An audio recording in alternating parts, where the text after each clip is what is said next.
Hello guys. Demək çıxırıq gəzməyə. Dedim nə vaxtdan da vlog çəkmirəm və bugün vlog çəkirim. Yox, bayan demişəm. Hələ video çəkirəm.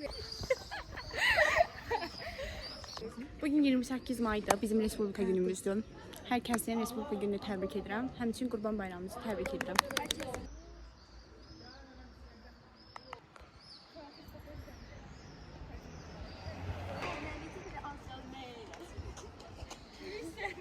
Artıq universiteti bitirmişik. Sadəcə olaraq imtahan günləri qalıb və dərs oxumuruq. Dərs oxumamaq üçün hər şey edirik.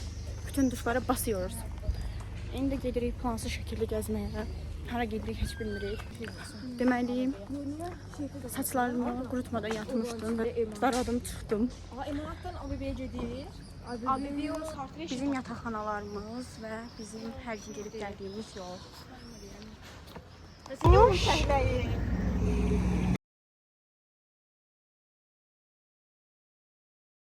Deməli guys, yazmışsınız ki, Xankəndidə market, lazer salonu falan varmı?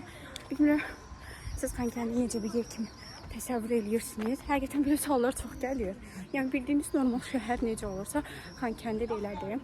Və dedim ki, bugünü vlogluyum. Sizə də ümumən olmasa da Xankəndinin qısa bir hissələrini göstərməyə çalışıyorum. Bu arada bu yol çox pisdir. Danışa bilmirəm, təngi nəfəs oldum. Bu binalarda bizim müəllimlərimiz qalır.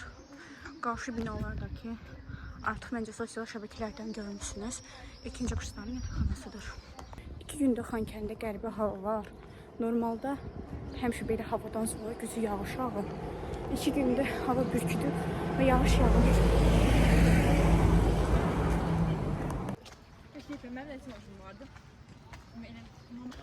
Uşaqlar, bu isə Qarabağın stadionu.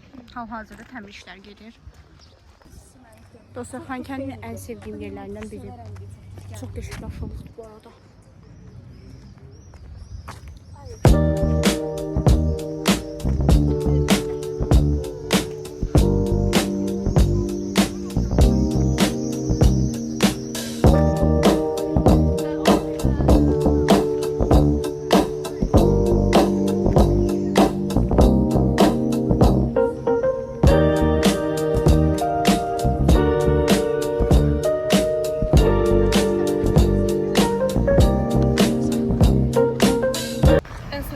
Dostlar, nə qədər insan var baxın. Hədə Zəfər parkına gedir, o maşın gəlir. Bu arada Xankəndində ən çox insanlar toplaşan yer məhz buradır.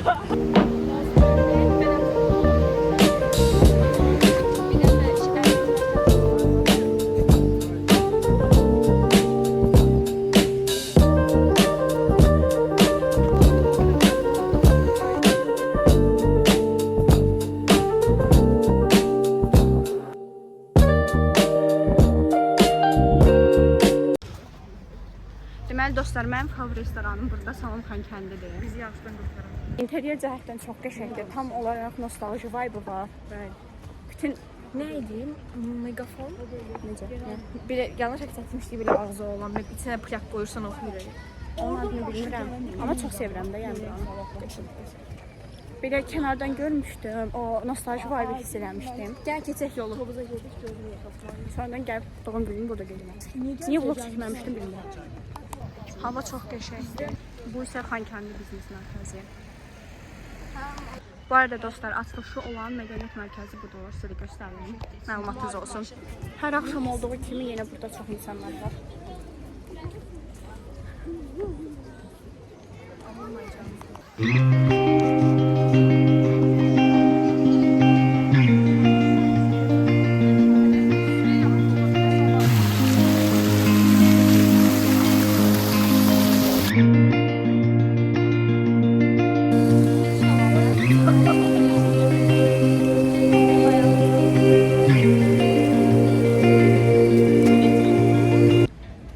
Buranın işıqları nə qəşəngdir. Deməli dostlar, gedirik indi marketə.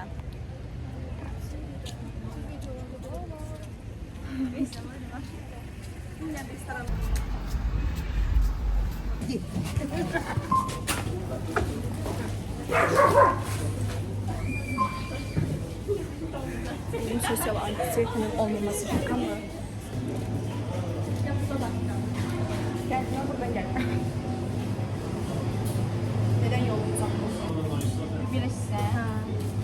halda sizə alırsınız Aytaç xanım. Aytaçın çillerine bakın. Yapmacık. Fake.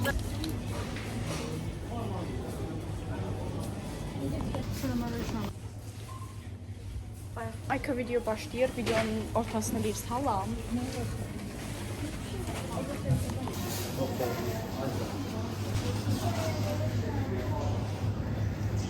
İşte buraları siz göremeyeceksiniz. Yani bizim Xankəndinin sizin Bakınızdan heç bir fərqi yoxdur. Yox.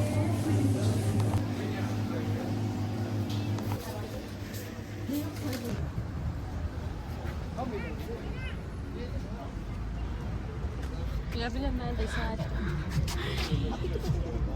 Yemək yemesem oynardım.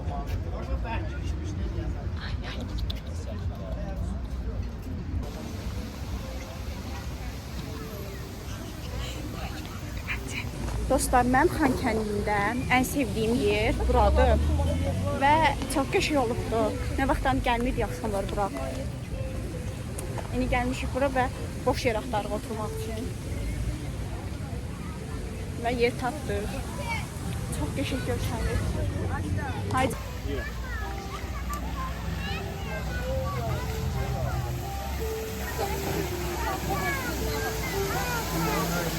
Deməli dostlar, çox qəşəng yer tapdıq. Niyə görsənmirəm mən?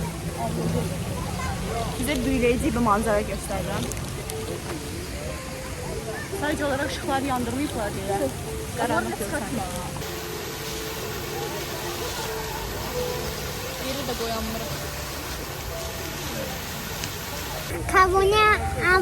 Abone ol.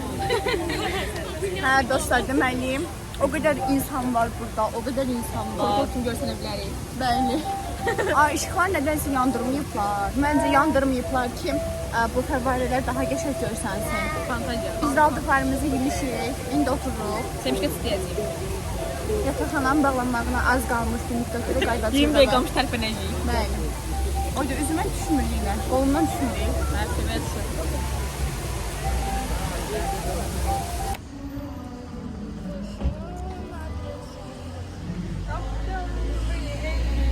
Bəli dostlar, qaydırıq artıq evə. Sizdən bir xahişim var. Kanalıma abunə olmağı unutmayın. Şərhlərə də öz fikirlərinizi müsbət və ya mənfi nəsə yaza bilərsiniz. Relax. Və videonu da bəyənə bilərsiniz təbii ki. Sağ olun. Bye.